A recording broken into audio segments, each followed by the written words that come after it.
تعالیٰ نے ایک حدیث نقل کی ہے ملفوظات کے پہلے حصے میں شروع میں کہ ایک پری خدمت میں حاضر رہا کرتی تھی نبی پاک صلی اللہ علیہ وسلم کے، تو کچھ دنوں کے لیے غائب ہو گئی. کچھ دنوں کے بعد آئی تو حضور نے پوچھا کدھر گئی تھی؟ اس نے کہا جی میرا ہندوستان میں رشتہ دار ہے اور میرا کنبہ قبیلہ ہے، تو وہاں ایک میرا رشتہ دار فوت ہو گیا تھا تو میں ادھر گئی تھی. اچھا حضرت رستے میں نے ایک بڑی عجیب بات دیکھی ہے. آپ صلی اللہ علیہ وسلم نے پوچھا کیا؟ کہنے لگی میں نے دیکھا کہ ابلیس ایک پہاڑ پہ نماز پڑھ رہا ہے. میں سوچنے لگی کہ یہ تو بے ایمان کا کام ہے، لوگوں کو گمراہ کرنا، لوگوں کو خراب کرنا. تو یہ ان کا جو ہے نا کیا کر رہی ہے، کیا کر رہا ہے؟ نماز پڑھ رہا ہے، دعا مانگ رہا ہے. تو میں چلی گئی. میں نے پوچھا تیرا کام تو یہ نہیں ہے. اس نے کہا بس جو ہونا تھا ہو گیا ہے، اب میں نماز بھی پڑھتا ہوں، اللہ سے توبہ طائب بھی ہوتا ہوں. اب شیطان نیک بزرگ بن گیا ہے، صوفی صاحب بن گئے ہیں، وہ نماز بھی پڑھتے ہیں، دعائیں بھی مانگتے ہیں. اعلیٰ حضرت فرما رہے ہیں تو اب ہم شیطان کو بھی برا نہیں کہتے، اس لیے کہ حضرت کو تکلیف نہ ہو گئی. ہم تو اس قدر دیکھو بھائی شیطان کو بھی برا نہیں کہہ رہے. ہماری نرمی کی کیا حیثیت ہوگی یا کیا حالت ہوگی، ہم تو اس قدر نرم دل اور اپنے ساتھیوں کے ساتھ شفیق ہیں، امت پہ اور لوگوں کے ساتھ شفقت کا معاملہ کرتے ہیں. ہم کسی کے محبوب کو برا نہیں کہتے. ان کا جو محبوب ہے، حالانکہ محدثین نے لکھا ہے کہ ایک چٹا کوڑ مارے ہے اس نے، فاضل صاحب نے جھوٹ بولا ہے. اس طرح کی کوئی حدیث ثابت نہیں ہے، جھوٹ ہے. تو خیر حضرت فرماتے ہیں مسئلہ نمبر 39 میں کہ ابلیس کذب کو پسند نہیں کرتا، جھوٹ نہیں بولتا. اپنے لیے جھوٹ لوگوں سے کہتا بولو بولو، خود بہت اچھا آدمی ہے. چلو میں نے کہا ٹھیک ہے، نیک آدمی ہے تو رشتہ داری گانٹ لو پھر اس سے، اور کیا کر سکتے ہو آپ؟ ہم تو مشورے ہی دے سکتے ہیں. اگر کوئی کہے کہ غیر جنس سے نکاح نہیں ہو سکتا، میں نے کہا میں فتویٰ دیتا ہوں اعلی حضرت کی کتاب سے. اعلی حضرت نے لکھا ہے ملفوظات میں بھی اور احکام شریعت میں بھی کہ ان دیوبندیوں، وہابیوں، دیگر کئی فرقوں کو گن کے کہا ہے ان کا نکاح نہ کسی انسان سے ہو سکتا ہے نہ کسی حیوان سے ہو سکتا ہے، نہ کسی انسان سے اور نہ ہی کسی اپنے علاوہ باقی سب کے بارے میں کہا ان کا نہیں ہو سکتا. میں نے کہا اب اس کا یہ تو مطلب ہوا ان میں سے تو کسی کا نہیں ہو سکتا، آپ کا تو ہو سکتا ہے نا. ایک ساتھی مجھے کہنے لگا مولوی صاحب یہ تو مفہوم مخالف ہے، حنفیہ کے نزدیک معتبر نہیں ہے. میں نے کہا فتویٰ یہ بھی اعلی حضرت کا سن لو. اعلی حضرت کی کتاب فتاوی رضویہ، اس کی فہارس صفحہ 105 انہوں نے لکھا ہے مفہوم مخالف معتبر ہے. مفہوم مخالف مراد لیا جا سکتا ہے. ہمیں کہتے ہو کہ گدھے سے نکاح نہیں ہو سکتا، ٹھیک ہے ہم کہتے نہیں ہو سکتا، لیکن آپ کا ہو سکتا ہے. تو غیر جنس میں نکاح جب ہو سکتا ہے تو پھر شیطان سے رشتہ داری بنا لو. اتنے بھی اس کے فضائل، مناقب، پوری کتابیں انہوں نے لکھی ہیں ابلیس کے فضائل و مناقب پہ. کتابوں میں کافی زیادہ تذکرہ کیا ہے. ایک کتاب چھپی ہے ابلیس کا دیوبند، فیض احمد اویسی نے لکھی ہے. اس میں اس نے لکھا ہے ابلیس کے اتنے فضائل کہ بہت اللہ کا محبوب تھا، بڑا پیارا تھا، جنت میں اس کی راج تھا، شاہی تھی. اللہ نے فرمایا جنت اس کے بغیر تو سجتی نہیں ہے، لاؤ شیطان کو جنت میں بساؤ. جنت میں رہنے والا بڑے مزے سے رہتا تھا، بڑا بزرگ تھا، متقی ہے، پرہیزگار ہے، گناہ نہیں کرتا، جھوٹ نہیں بولتا، یہ نہیں کرتا، وہ نہیں کرتا. تم لوگ کرتے ہو وہ نہیں کرتا. میں کہ ایڈا چنگا تھا بدا رشتہ گلیندہ بدا ہوتا ہے.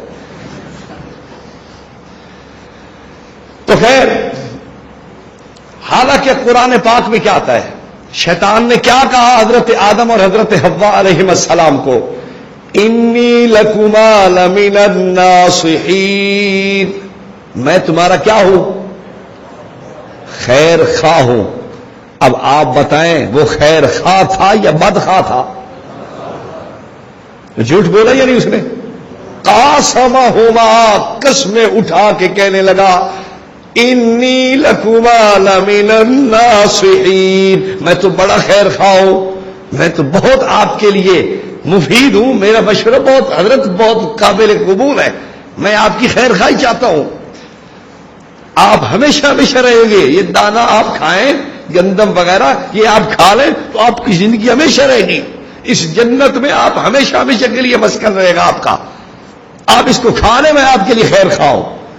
یہ اس نے خیر خواہی کی تھی، لیکن حضرت فرماتے نہیں وہ جھوٹ نہیں بولتا ہے، میں نے کہا ٹھیک ہے ٹھیک ہے، اس سے بڑا جھوٹ کیا ہوگا یار، جو ہمارے باپ ہمارے جد اور حضرت آدم علیہ السلام سے جا کے جھوٹ بولے، اب بھی کوئی کہہ کہ نہیں جھوٹ نہیں بولتا نہیں بولتا۔ میں نے کہا کمال ہے، آپ کو اتنی یاری دوستی کیوں رکھی آپ نے کہ اس کی صفائیاں دینی پڑ جائی کہ نہیں وہ تو جھوٹ نہیں بولتا، دیکھ لیا جھوٹ، چلو وہ نہیں بولتا تو حضرت نے تو پھر بول ہی دیا ہے۔ اور ہمیں یہ کہا کہ وہابیہ ابلیس سے بھی گئے گزرے ہیں، وہابیہ ابلیس سے بھی گئے گزرے ہیں کہ ابلیس تو جھوٹ نہیں بولتا اور یہ جھوٹ بولتے ہیں۔ میں نے کہا چلو آپ کا فتویٰ آپ کے گھر میں ہی کام آ جائے گا، جو جھوٹ بولے وہ کون ہوتا ہے؟ ابلیس سے بڑھ کے ہوتا، تو حضرت آپ خود ارشاد فرما رہے ہیں جھوٹ، آگے میں کچھ نہیں کہتا۔ حضرت نے ایک بات اور فرمائی ہے، میں یہ ان کے چند جھوٹ اس لیے عرض کر رہا ہوں تاکہ ان کی بات کی حیثیت بھی اہل علم کے نزدیک واضح ہو جائے کہ ایک آدمی ہے جھوٹا جب قرآن و سنت کے نام پہ جھوٹ بولتا ہے تو باقی اشخاص علماء معاصرین ان کے بارے میں کیا کہے گا؟ اس بارے میں تو کوئی ڈھکی چھپی بات نہیں ہے، جو قرآن کو معاف نہیں کر رہا، احادیث طیبات کو معاف نہیں کر رہا، اور جو بڑے بڑے اکابر اسلاف کی کتب پہ جھوٹ بول جائے تو پھر علماء وقت کے معاصرین اکابرین ان کے بارے میں تو معمولی بات ہے۔ بڑوں بڑوں کو جب چھوڑا نہ جائے تو پھر اس وقت کے لوگ تو پھر معمولی چیز ہیں، ان کی تو حیثیت ہی تھوڑی ہے اکابرین کے سامنے، ان کو کیسے معاف کیا جائے گا؟ اور دیکھیں حضرت کے ملفوظات میں لکھا ہوا ہے، حصہ نمبر اس کا ہے 4 صفحہ 419۔ حضرت فرماتے ہیں اللہ نے غزوہ احزاب میں شمالی ہوا، مشرق مغرب شمال جنوب، شمال سے جو اٹھتی ہے نا ہوا، اللہ نے شمالی ہوا سے کہا جاؤ میرے نبی کی مدد کرو غزوہ احزاب میں اور کافروں کے پاؤں اکھیڑ دو، تو ہوا نے آگے جواب دیا الحلائل لا یخرجن باللیل، بیویاں رات کو باہر نہیں نکلتی، پردے والی بارات کو باہر تو میں تو نہیں جاؤں گی۔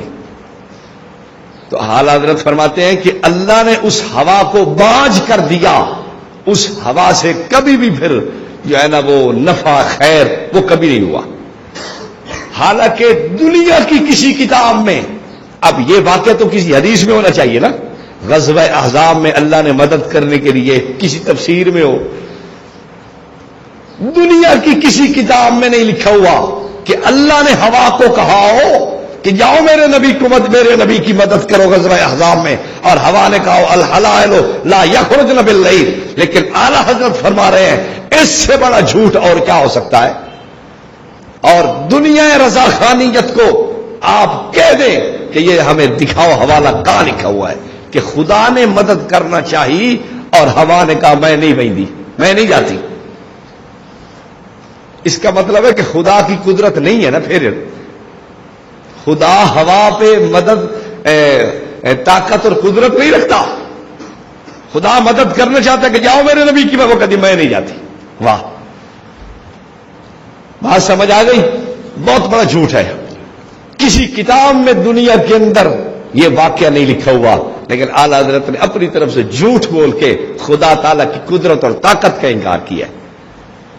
احکام شریعت کے اندر مسئلہ نمبر ہے 97، حضرت فرماتے ہیں قیامت میں شان ستاری وہ قائم ہوگی، شان ستاری عمل میں ہوگی شان ستاری سے کام لیا جائے گا اور لوگوں کو اپنی ماں کی طرف نسبت کر کے بلایا جائے گا. باپ کی طرف فلاں بن فلاں، زید ابن بکر یوں نہیں کہا جائے گا، زید ابن سلمہ کہا جائے گا، زید ابن زینب کہا جائے، اس طرح کہا جائے گا. یہ نہیں کہا جائے گا کہ باپ کی طرف اس کی نسبت کر کے پکاری جائے. کیوں؟ شان ستاری جلوہ فرمائے گی. ہمارے بعض علماء نے تو اس پہ بہت سارا کلام کیا ہے، لیکن ابھی وقت نہیں ہے. میں نے ابھی عبارات پہ بھی کچھ تھوڑا تھوڑا خلاصہ عرض کرنا ہے. اب آپ کیا کہتے ہیں کہ یہ بات ٹھیک ہے ان کی؟ حدیث شریف کے اندر آتا ہے اپنے نام اچھے رکھے کرو. کیوں؟ انکم تدعون یوم القیامت باسمائکم واسماء آبائکم، قیامت میں تمہیں تمہارے نام سے اور تمہارے باپ کے نام سے پکارا جائے گا. زید بن فلاں، زید بن ابی بکر، اس طرح کے مطلب ہے ناموں سے پکارا جائے گا. تو پھر آپ سے میں پوچھتا ہوں کہ اعلیٰ حضرت نے کتنا بڑا جھوٹ بول دیا. حدیث کچھ کہہ رہی ہے لیکن حضرت کچھ فرما رہے ہیں. حضرت تو پھر حضرت ہے نا.